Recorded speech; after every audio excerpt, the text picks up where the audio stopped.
वज़ीर-ए-आला पंजाब मरियम नवाज शरीफ ने कहा है कि मुहाजिर परिंदों की हिफाजत के लिए कुदरती माहौल का तहफ़्फ़ुज़ ज़रूरी है। मुहाजिर परिंदों माइग्रेंट बर्ड्स के आलमी दिन पर पैगाम जारी करते हुए वज़ीर-ए-आला पंजाब मरियम नवाज ने कहा कि मुहाजिर परिंदे कुदरत का अनमोल तोहफ़ा हैं।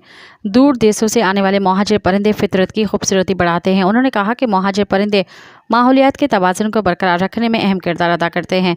मुहाजिर परिंदे हमारी ज़मीनों की ज़रख़ेज़ी में मददगार साबित होते हैं। मुहाजिर परिंदों की हिफाजत के लिए कुदरती माहौल का तहफ़्फ़ुज़ ज़रूरी है। वज़ीर-ए-आला पंजाब ने मज़ीद कहा कि कुदरती और कीमती असासे की हिफाजत के लिए पंजाब में वाइल्ड लाइफ फोर्स का क़याम अमल में लाया जा रहा है। परिंदों का गैर कानूनी शिकार करने वालों के ख़िलाफ़ क्रैक डाउन किया जा रहा है। मज़ीद ख़बरनि ऐं तफ़सीलात लाइ विज़िट कयो असांजी वेबसाइट www.awamiNewsHD.com ऐं ॾिसंदा रहो अवामी न्यूज़ HD।